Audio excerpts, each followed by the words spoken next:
सत श्री अकाल दोस्तों, प्यार भरी फतेह कबूल करे। एक बार फिर तो ਤੁਹਾਡਾ ਸਾਡੇ ਚੈਨਲ ਸਵਾਗਤ है। तुसीं जुड़ गए हो तीर्थ वंड दे नाल। श्री कांसी राम नूं सारे जानते हैं कि बहुजन समाज पार्टी के जो जन्मदाता सी कांसी राम, तो उन्होंने एक बहुत बड़ी लीड अपने नाल इकट्ठी की। उन्होंने पता सी कि मेरे इस भाईचारे ने मेरे मगर नहीं तुरना, पर फिर भी उत्तर प्रदेश जाके उन्होंने अपनी सरकार बनाई तो एक इहो जिहा राह तैयार किया जिस ते चल के बहुजन समाज पार्टी के लोग अपने हक्कां की आवाज़ अपनी बुलंद कर सके। अज उन्होंने कांसी राम के जीवन को आप पढ़ांगे सुनांगे तो कांसी राम का जीवन की सी, ते कांसी राम ने अपने जीवन के विच की कीता, ते कांसी राम नूं बहुजन समाज पार्टी का जन्मदाता क्यों कहा जाता। आ वीडियो देखो, आप ही सब कुछ पता लग जाना। तो वीडियो नूं वध तो वध शेयर करियो, सपोर्ट करियो ताकि तुहाडा प्यार इदां मिल सके, ताकि होर इस तो वधिया वीडियो तुहाडे लई लैके आ सके। सो आओ वीडियो देखते हैं।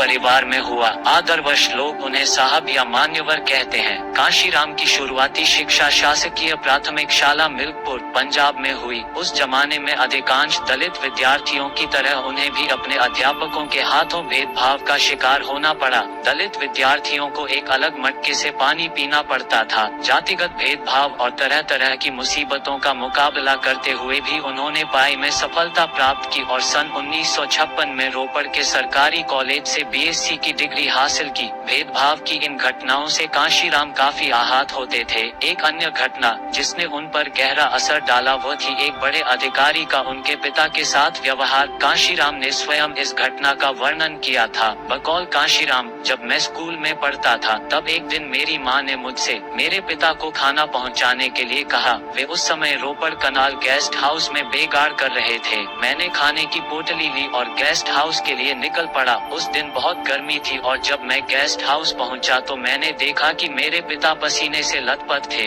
मैं उनकी यह हालत नहीं देख सका और मैंने उनसे आराम करने को कहा, परंतु मेरे पिता ने कहा कि वे ऐसा नहीं कर सकते क्योंकि एक बड़ा अधिकारी अंदर सो रहा है और उन्हें हाथ से खींचे जाने वाले पंखे की रस्सी को लगातार खींचना पड़ेगा ताकि अफसर को ठंडी हवा मिलती रहे। मेरे पिता यह काम बहुत कम पैसों के लिए कर रहे थे और उन्होंने समझाया कि अगर उन्होंने रस्सी खींचना बंद कर दिया तो अफसर की नींद खुल जाएगी और वह उन्हें सजा देगा। तब मैंने उनसे कहा कि वे दूसरे हाथ में एक छोटा पंखा लेकर खुद को हवा कर लें, परंतु मेरे पिता ने ऐसा करने से इनकार कर दिया। ये तमाम घटनाएं कांशीराम जी के दिल के किसी कोने में घर कर गई थी।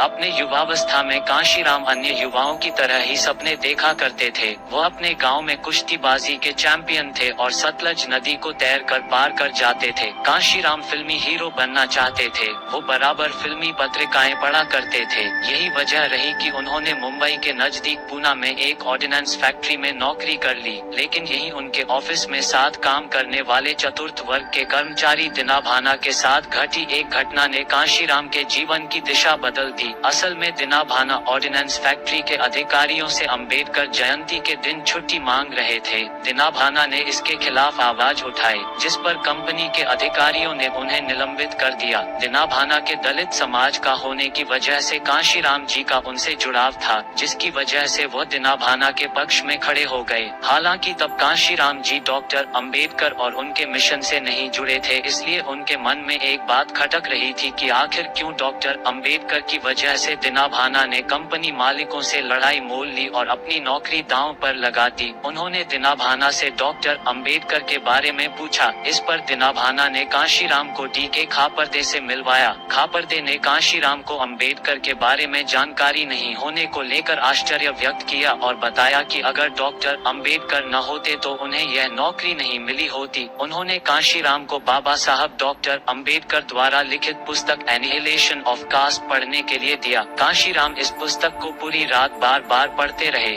इसे पढ़ते हुए उन्हें बचपन में स्कूल में अपने साथ और अपने पिता के साथ होने वाले भेदभाव की बात याद आने लगी। यहीं से कांशीराम जी का जीवन और इसका उद्देश्य पूरी तरह बदल गया। इसके बाद कांशीराम जी ने बाबा साहब के आंदोलन का गहन अध्ययन किया तो उन्होंने देखा कि बाबा साहेब के महापरिनिर्वाण के बाद उनका कारवां रुक गया है। बामसेफ के लोग बताते हैं कि बाबा साहेब को समझने के बाद कांशीराम दिनाभाना के साथ अन्याय करने वाले अधिकारी कुलकर्णी पर इतना गुस्सा हुए कि उसे थप्पड़ मार दिया। इसके बाद उन्हें नौकरी से निकाल दिया। इस घटना के बाद उन्होंने डी.के. खापर्दे, दिनाभाना एवं अन्य साथियों के साथ मिलकर भारत में बहुजन आंदोलन की शुरुआत की। कांशीराम ने अपनी राजनीतिक यात्रा बाबा साहेब अम्बेडकर द्वारा उनके जीवन के अंतिम वर्षों में स्थापित की गई RPI, the Republican party of India से शुरू की, जो BAMCEF, all India backward and minority community employees federation और DS4 के रास्ते बसपा तक पहुंची। आंदोलन में सक्रिय होने पर वो पुणे में आरपीआई से जुड़े। उन्होंने डॉक्टर अंबेडकर द्वारा स्थापित पीपल एजुकेशन सोसाइटी के लिए भी काम किया। दीनाभाना की घटना के बाद 1964 में नौकरी से इस्तीफा देकर आरपीआई की सदस्यता ले ली। बाद में उन्होंने आरपीआई की यह कहकर आलोचना की कि वह अनेक धड़ों में बंटी हुई थी और अपने मूल लक्ष्य से भटके हुई थी। आरपीआई से मोहभंग के बाद कांशीराम ने सन 1971 में MMCEA,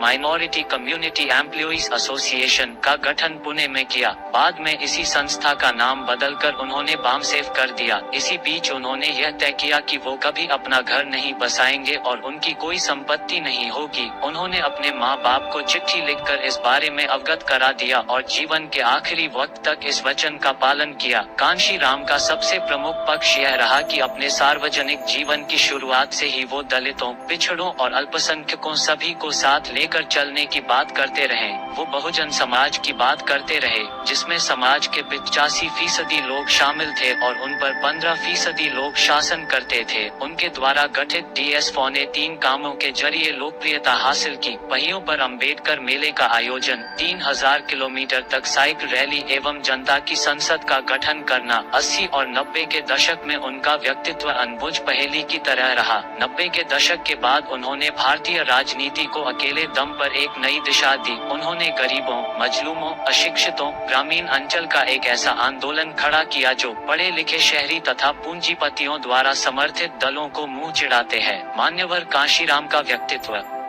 साधारण मनुष्य का था, जो कि एक सामान्य सामाजिक परिवेश से उठकर भारतीय राजनीति में सूर्य की तरह चमके। मनुवादियों को उन्होंने मनु धर्मशास्त्र का पोषक बताया और उनकी जनसंख्या का प्रतिशत 15, इसलिए उन्होंने यह नारा दिया, ठाकुर ब्राह्मण बनिया छोड़ बाकी सब हैं। DS4 वह एक दूरदृष्टि वाले संगठन करता थे। वह अपने श्रोताओं को जानते थे, अतः अत्यंत सरल भाषा का प्रयोग कर लाखों जनता को मंत्रमुग्ध कर दिया करते थे। कांशीराम जी ने बहुजन समाज को जोड़ने के लिए कई नए प्रयोग किए। मान्यवर का दूसरा प्रयोग बहुजन समाज के खोए हुए इतिहास का पुनर्निर्माण था। वो आंदोलन को बुद्ध से शुरू करते हुए 15वीं शताब्दी के रैदास, कबीर, गुरु घासीदास आदि तक लाए। अपने आंदोलन को गतिशील बनाने के लिए उन्होंने 1981 में बुद्धिस्ट रिसर्च सेंटर और 6 दिसंबर 1981 को DS4 की स्थापना की। इस संगठन के माध्यम से मान्यवर ने लोगों को राजनीति के कुछ मंत्र सिखाए और इसकी सफलता को देखते हुए उन्होंने 14 अप्रैल 1984 में बहुजन समाज पार्टी का गठन किया। राजनीतिक सत्ता दलितों के सभी दुखों की चाबी है के मूल मंत्र को जनता तक पहुंचाया। अपनी जनता को वोट हमारा राज तुम्हारा, नहीं चलेगा नहीं चलेगा नारा देकर अपने वोट का इस्तेमाल करना सिखाया। एक और नारा, जिसकी जितनी संख्या भारी उसकी उतनी भागीदारी, के द्वारा उन्होंने बताया कि प्रजातंत्र में सबसे बड़ा हथियार लोगों की जनसंख्या होती है। मान्यवर इसी बात को अपनी भोली भाली जनता को बताना चाहते थे। अपने आंदोलन को गतिशीलता देने में मान्यवर ने कभी भी प्रजातांत्रिक मूल्यों का साथ नहीं छोड़ा। उन्होंने सदैव प्रजातांत्रिक मूल्यों पर ही अपनी राजनीति को कायम रखा। उन्होंने कभी भी अपने राजनीतिक जीवन में अपनी सत्ता के लिए किसी दूसरे दल के MLA को नहीं तोड़ा, जैसा कि अमूमन राजनीतिक दल किया करते हैं। कभी भी उन्होंने बूथ कैप्चरिंग और दबंगई का सहारा नहीं लिया, बल्कि अपने संगठन की क्षमता एवं अपने लोगों के वोटों पर ही भरोसा किया। कांशीराम जी मीडिया को मनुवादी कहा करते थे और इसलिए उन्होंने बहुजन समाज का एक स्वतंत्र और आत्मनिर्भर मीडिया प्रचार माध्यम विकसित करने की हमेशा लालसा रही। इसी प्रकार में उन्होंने पहले द अनटचेबल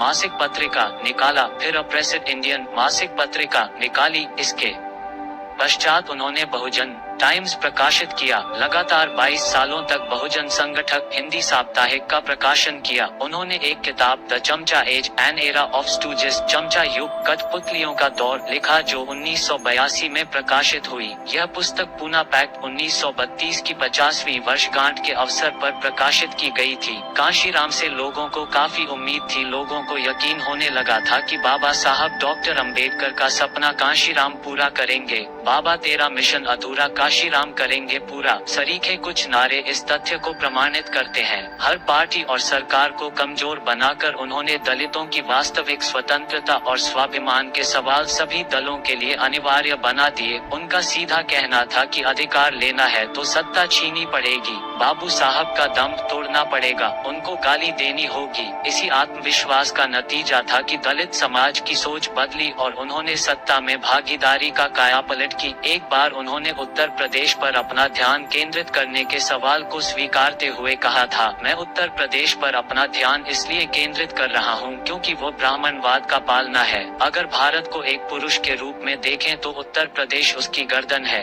जब मैं गर्दन को दबोचता हूँ तो शरीर के दूसरे अंग स्वतः निष्क्रिय हो जाते हैं और उस पर हमारा नियंत्रण कायम हो जाता है। इलाहाबाद में 1987 के लोकसभा उपचुनाव में कांशीराम पहली बार रणक्षेत्र में उतरे और वीपी सिंह के खिलाफ चुनाव लड़े। हालांकि कांशीराम चुनाव नहीं जीत सके लेकिन वीपी सिंह सरीखे दिग्गज नेता के सामने उन्हें मिले 2 लाख से ज्यादा वोट बसपा की बढ़ती शक्ति की धमक का इशारा कर चुके थे। 4 वर्ष बाद 1991 में उत्तर प्रदेश के इटावा संसदीय क्षेत्र से जीतकर कांशीराम पहली बार 10वीं लोकसभा में पहुंचे। सन 1996 की 11वीं लोकसभा के लिए वो होशियारपुर पंजाब से निर्वाचित होकर संसद पहुंचे। उन्होंने अपना आखिरी भाषण 15 सितंबर 2003 को दिया। उस दिन मान्यवर कांशीराम हैदराबाद में एक बैठक करके वापस लौट रहे थे तो उन्हें मस्तिष्काघात हो गया। इसके बाद वह गंभीर रूप से बीमार हो गए। 9 अक्टूबर 2006 को कांशीराम जी की मृत्यु हो गई। ਸੋ ਇਹ ਸੀ ਕਾਂਸੀ ਰਾਮ ਦਾ ਜੀਵਨ ਸ਼ੁਰੂਆਤ ਤੋਂ ਲੈ ਕੇ ਉਹਨਾਂ ਦੇ ਆਖਰੀ ਸਮੇਂ ਤੱਕ ਦੀ ਕਹਾਣੀ। 9 ਅਕਤੂਬਰ 2006 ਨੂੰ ਕਾਂਸੀ ਰਾਮ ਦਾ ਅਕਾਲ ਚਲਾਣਾ ਹੋ ਜਾਂਦਾ ਤੇ ਉਹਨਾਂ ਨੇ ਆਪਣੀ ਪਾਰਟੀ ਨੂੰ ਕਿਸ ਬੁਲੰਦੀ ਤੇ ਪਹੁੰਚਾਇਆ ਤੇ ਆਪਣੀ ਪਾਰਟੀ ਲਈ ਕਿੰਨਾ ਸੰਘਰਸ਼ ਕੀਤਾ ਤੇ ਕਿੰਨਾ ਤੋਂ ਸੇਧ ਲਈ ਕਿ ਤੁਸੀਂ ਇਸ ਵੀਡੀਓ ਵਿੱਚ ਦੇਖਿਆ, ਸੁਣਿਆ, ਸਮਝਿਆ। ਤੇ ਵੀਡੀਓ ਨੂੰ ਅੱਗੇ ਦੀ ਅੱਗੇ ਸ਼ੇਅਰ ਜ਼ਰੂਰ ਕਰਿਓ ਤੇ ਵੀਡੀਓ ਦੇ ਕਮੈਂਟ ਬਾਕਸ ਵਿੱਚ ਵਿਚਾਰ ਜ਼ਰੂਰ ਸਾਂਝੇ ਕਰਿਓ ਕਿ ਵੀਡੀਓ ਕਿਵੇਂ ਲੱਗੀ। ਸਤਿ ਸ਼੍ਰੀ ਅਕਾਲ।